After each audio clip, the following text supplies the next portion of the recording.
Hey, Chris Robinson here with Maxwell Leadership, and today we're reacting to some leadership clips.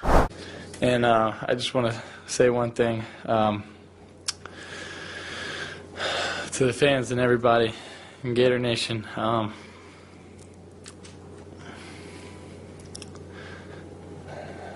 sorry. Extremely sorry. You know, we were hoping for an undefeated season. That was my goal. Something the floor's never done here. But I promise you one thing.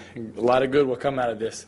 You have never seen any player in the entire country play as hard as I will play the rest of the season, and you never see someone push the rest of the team as hard as I will push everybody the rest of the season, and you never see a team play harder than we will the rest of this season. God bless. Listen, I've heard a lot of people give the man a hard time for this clip right here.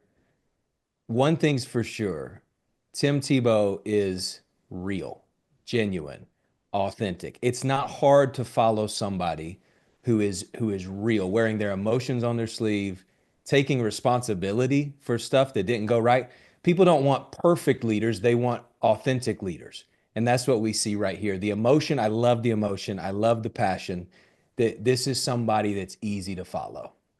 Yeah, I mean, I love it. I mean, if there's been any critique on that, that's crazy to me because this is a person that's passionate and that's a champion. What the way that he came off emotionally and the plan of action that he immediately put into place of going, hey, we're going to work harder at this. It's accountability, it's passion, it's grit, it's work. I mean, this is exactly what I'm looking for in a person. So any doubters or critics about this particular clip right here is crazy to me. You know, when I think about my children that are playing sports, you know, if they do good, guess what we have to do after the game? Go back to work. If they do bad, guess what they have to do after the game? Go back to work. And so this intensity of passion and pursuit of perfecting the craft, even after a loss, hey, I'm with it, man. I love it. Yeah, I mean, I can think about coming out of one of my very first businesses that failed. You know, I remember sitting around the table with my partners at that time and going, hey, what are we going to do next?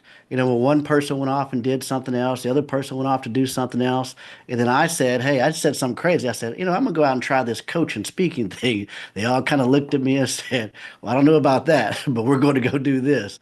But look, no matter what direction we go after a failure, if we know that we take that next step, it's going to lead to that next step. And so the fact that he had fight and passion and a plan after a failure, I love that more than anything. Because what else, what's the other option? You're just going to sit there and do nothing? Nothing's going to change until you change, and nothing's going to change until you have that passion and fire to take that next step.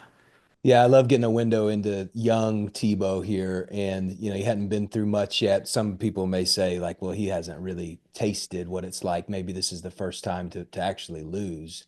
You know, the truth is this is a man who has really poured his heart and soul into what he's doing and his craft. You got to respect that. I know for me, there's been times in business where I've just flat out failed when it comes to the presentation that I'm making, trying to win over a client, trying to whatever make the numbers work, and it just fell flat. It just didn't work, you know. And what do you do on the other side of that? Do you take responsibility or do you try to hide? For me, there's been times where I've tried to hide it. I've tried to sweep it under the rug. I've tried to skirt around it. I don't want people to see where I missed it. And that comes back to bite you in the end.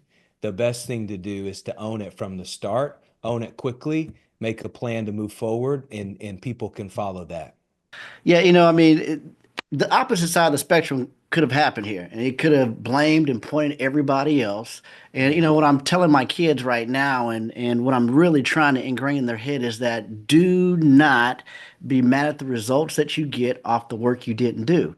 You know, one of the things that I have my kids do every day, especially my 12-year-old David that's playing baseball every single day. You know, every single day he's got to write in the journal what he did that day, and then after if he doesn't do it write anything in there, it's okay. But what I have him write in there and what he refuses and what he hates to write is if he does not do anything that day, I said, hey, I'm not mad at you. Everything's okay. But what I want you to write in there is I did nothing.